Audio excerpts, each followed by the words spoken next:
bem? Vocês estão me ouvindo bem?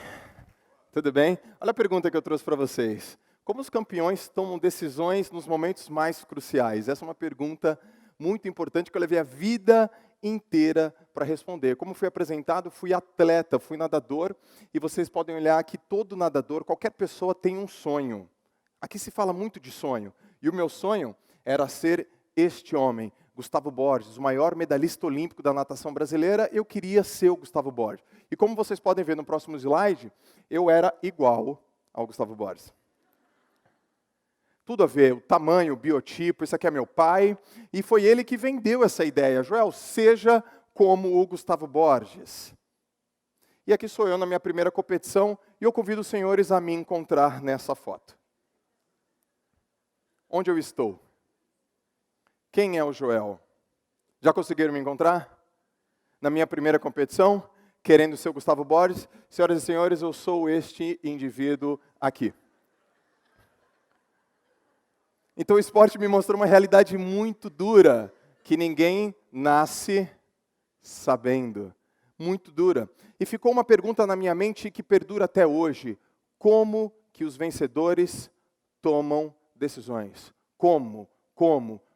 A vida inteira procurei entender como que os grandes vencedores, os esportistas vencedores, tomam decisões. Porque é inegável que grandes vencedores, eles aparecem em grandes momentos. A minha vida inteira, ela está pautada no estudo e na convivência com os vencedores. Esses aqui são 3 atletas que eu reconheço, que eu gosto, que eu admiro. O primeiro deles é o Michael Phelps. E nessa minha pergunta do como que o Michael Phelps chegou a ser o melhor medalhista, o maior de todos, o grande campeão da história de todas as Olimpíadas, tem muita coisa que ele fez e que ele faz e que algumas pessoas não sabem.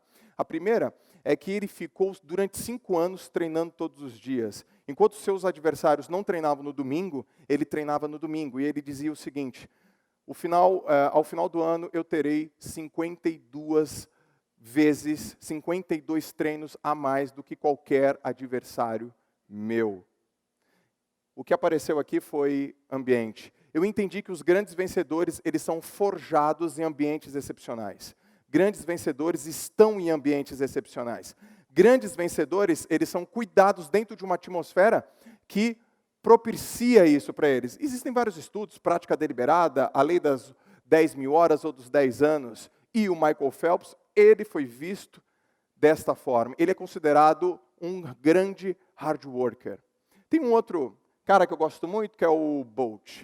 Enquanto o Michael Phelps foi o maior medalhista da história de todas as modalidades desportivas, o Bolt, ele foi o maior medalhista dos 100 e dos 200 metros no atletismo.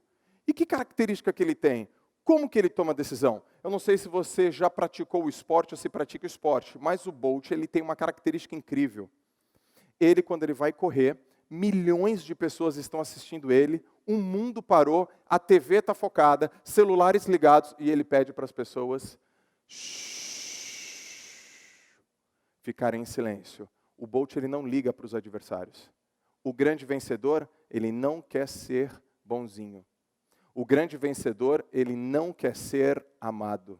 O grande vencedor, ele quer ser respeitado. E ele pede para as pessoas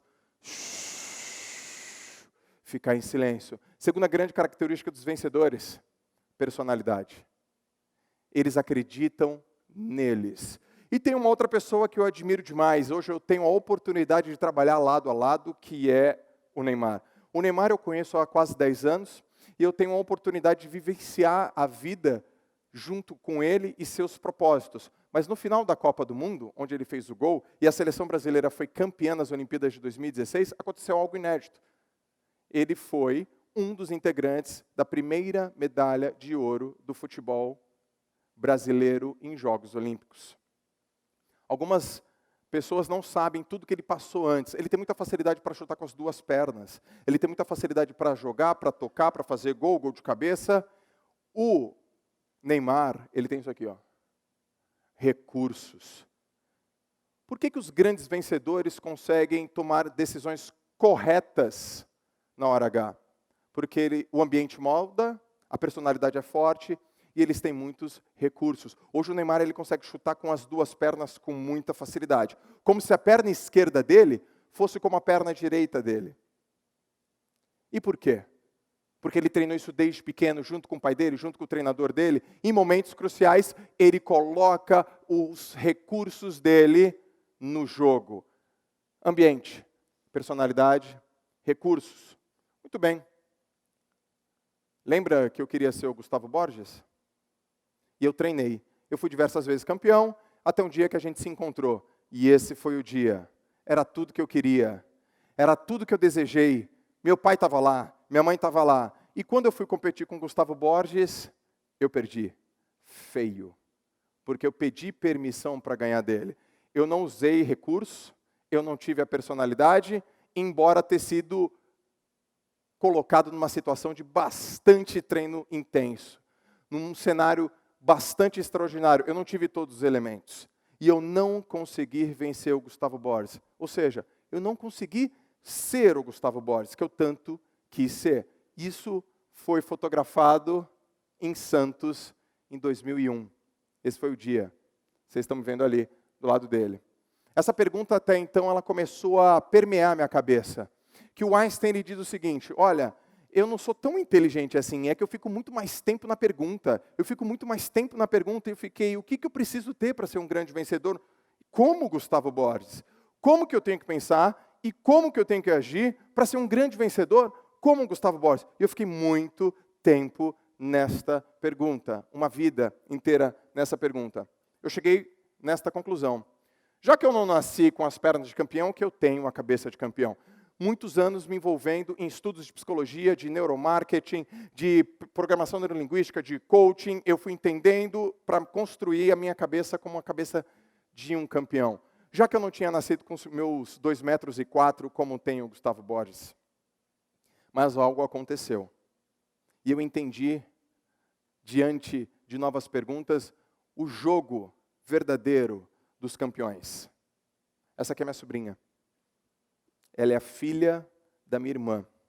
E com 2 anos de idade, ela fez um vídeo que ela disse assim, Titio Joel, você tem que trabalhar para comprar presente para mim. Eu falei, alguma coisa tem que melhorar aqui. Eu preciso influenciar mais a minha sobrinha. E aos 3 anos de idade, ela estava segurando esse livro do qual eu fui coautor. E ela segurou. Aos 4 anos de idade, eu lancei mais um livro. A pergunta era, o sucesso é óbvio? Um amigo meu me disse, Joel, não quero autógrafo seu, eu quero autógrafo da Desirê. A Desirê mordeu a língua e fez um desenho. Ao final deste dia memorável, ela chegou para minha irmã e falou, mamãe, eu quero ser escritora como o tio Joel, com 4 anos de idade. Com 4 anos de idade, a Desirê disse que queria ser uma escritora. E eu me peguei, olha a influência que eu estou exercendo na minha sobrinha, é muito mais próxima a mim. É no mesmo nível que o Gustavo Borges influenciou a minha vida. O que eu faço agora? Ano passado eu lancei mais um livro. E não é que ela escreveu o primeiro livro dela? E no lançamento do meu 4º livro, ela fez o primeiro capítulo e ela disse assim para mim, a minha vida é uma correria, vou para a escola, chego à noite às 18 horas. 5 anos de idade. Como que pode alguém viver uma correria com 5 anos de idade? Comecei a ler um livro e não terminei, mas vou terminar. É muito bom seus cursos, tio Joel. Que curso? Ela não fez nenhum curso meu. Meu pai está ficando doido. Cada vez que você dá um curso, muda a vida das pessoas. E eu falei, epa, peraí, alguma coisa está acontecendo aí. Eu pretendo fazer um curso seu, mas eu ainda sou criança. Não vejo a hora de crescer. Fico muito feliz que você está se dando bem. Isso é incrível! E ela escreveu o primeiro livro dela. E eu falei, ela escreveu o primeiro livro dela. A minha pergunta foi, o que eu tenho que responder para minha sobrinha? Eu tenho que responder para ela que ela tem que ser uma escritora como o tio dela? Ou eu tenho que responder que ela tem que ser uma escritora como ela? Porque alguém pediu para eu ser o Gustavo Borges. Mas eu não consegui ser.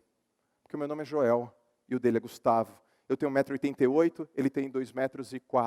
Ele é tão grande que se ele estiver pregando aqui um quadro e o martelo cair, ele segura o quadro e pega o martelo no chão. Ele é enorme, eu não consigo fazer isso. E é determinante a envergadura dele. Eu lembrei de novo desta pergunta. Eu tenho que saber fazer a pergunta certa para ter a resposta certa. E eu entendi que a pergunta não é como os vencedores tomam as suas decisões na hora H. A pergunta não é como. Muita gente fala para você o que você tem que fazer. Por exemplo, você tem que desenvolver o seu propósito. Só que a pergunta tem que ser um pouco mais profunda.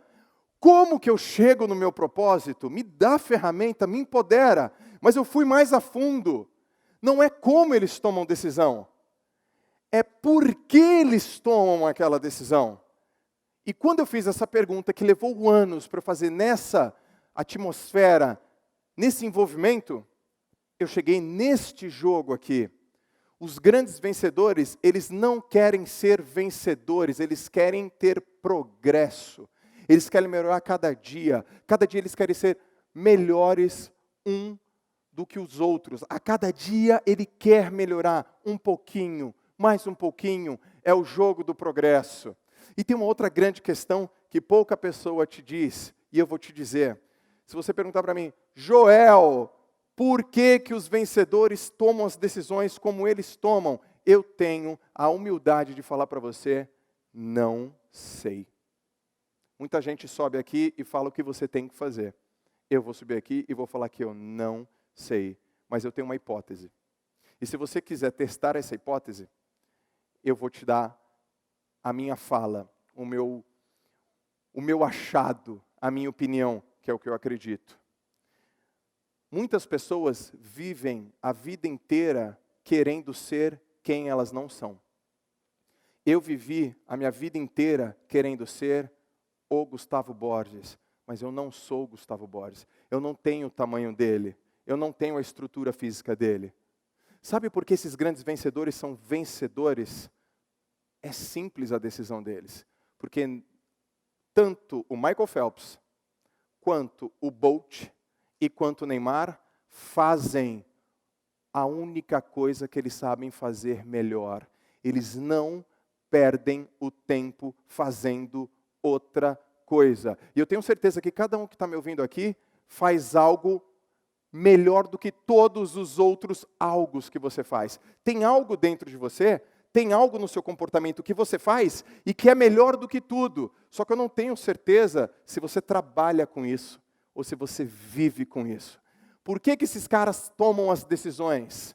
Porque eles não têm outra escolha.